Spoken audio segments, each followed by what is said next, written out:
Hello dear students, मैं ए के सिंह आप सभी का अपने इस YouTube channel yes group of institution में स्वागत करते हैं। डियर स्टूडेंट्स, आज हम इस लेक्चर में देखेंगे relation between R and F, यानी फोकस दूरी एवं वक्रता त्रिज्या में क्या संबंध होता है। वन बाई वन हम डेरिवेशन देखेंगे में। तो देखिएगा, ये हमारा जो होगा कनकेव मिरर के लिए, उसके बाद कन्वेक्स का देखेंगे हम।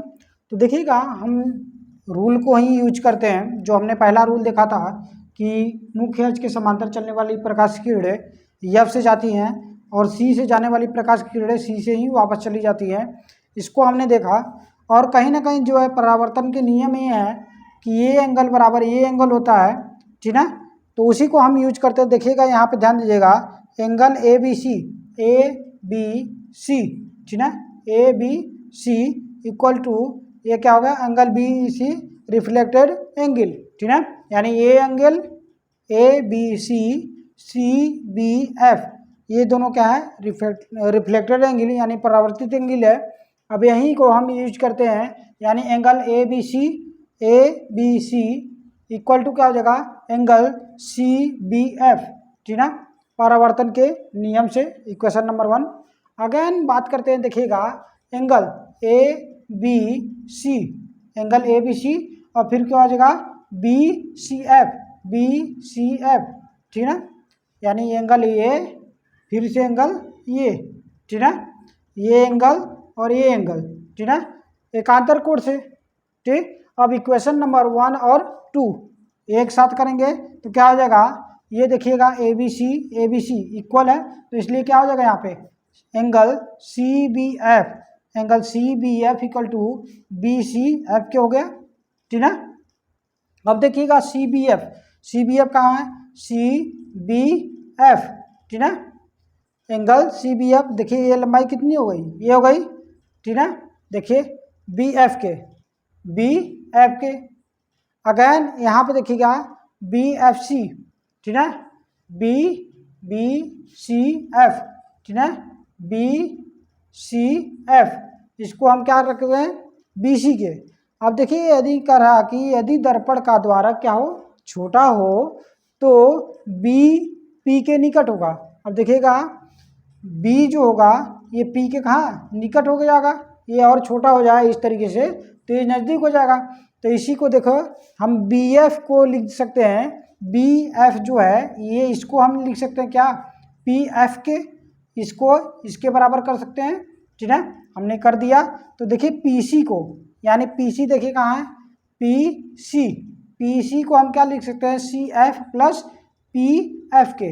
देखिएगा एफ सी या F C plus P F के, इसको हमने कर दिया। लेकिन हमें पता है P F equal to F C है। देखिएगा P F equal to F C भी है, क्योंकि ये लंबाई हमारी क्या होती है, बराबर होती है, ठीक है। ये जो सेंटर ऑफ कर्वेचर है, यानी रेडियस जो है ए आर जो है, ये हमारा टोटल कितना होता है, फोकस जो है आधा करता है, इसलिए हमारा क्या हो गया, देखिएगा ये हो गया। अब यहीं देखिएगा P F equal to F मानते हैं, पी एफ ये हमारी जो है, यहाँ से देखिए मुख्य फोकस जो है, ये जो है इसके बीच की दूरी क्या होती है, ए एफ होती है, और ये हमारा क्या होता है, टोटल कैपिटल आर हो जाता है, ठीक है। तो इसी को हमने रखा है यहाँ पे। तो देखिएगा, यानी P C equal to P F के हो जाएगा, ठीक है। अब देखिए यहाँ पे हमने लिख दिया है, पी एफ को एफ मान लिया हमने और पी सी को आर, देखिए ये फिगर से। तो यहाँ पे क्या हो जाएगा, इसी को हम रख दिए F equal to R by 2। यहाँ पे कन्वेक्स मिरर के लिए हम देखेंगे कि एफ और आर में क्या रिलेशन होगा, यानी F equal to R by 2 वही होगा, सेम होगा। देखिएगा कहीं ना कहीं अगर पैरेलल चल रही है रेज ऑफ लाइट जो है, ये क्या होगा, दर्पण से परावर्तन के पश्चात क्या हो जाएगा, रिफ्लेक्ट हो जाएगा। लेकिन हम पीछे इसको भी अगर मिलाते हैं तो एफ से होते हुए जाएगा, ठीक है। ऐसे ही सी से जाने वाली प्रकाश किरण सी से रिटर्न हो जाएंगी। अब देखिएगा, वहीं हमने देखा कि एंगल ए बी एन तथा एंगल एन बी डी, ये दोनों का है आपतन कोण तथा प्रवर्तन कोण है। ऐसे ही यानी एंगल ये A B N equal to N B D क्या हो जाएगा, बराबर हो जाएगा परावर्तन के नियम से। और देखिएगा angle ABN equal to angle FCB, angle FCB, यानी ये एंगल ABN इक्वल टू ये FCB, ठीक है। ये एंगल यानी देखिए ध्यान दीजिएगा, पहले में हमें क्या करना है, पहले रूल में इसको लेना है, इन दोनों को बराबर करना है, और दूसरे में क्या करना है, हमें पहले को और तीसरे को बराबर कर देना है। देखिएगा यानी 1 इक्वल टू 2 और 1 इक्वल टू 3 कर दिया हमने। देखिए संगत कोण से हो गया, परावर्तन के नियम से पहला, दूसरा संगत कोण से। अब इक्वेशन 1 और 2 से हमने इतना कर दिया, यानी हमारा बराबर क्या हो गया, आप देखिएगा, यानी अब बराबर हो जाएगा 2 और 3 हो जाएगा, 2 3 इक्वल हो गया, ठीक है।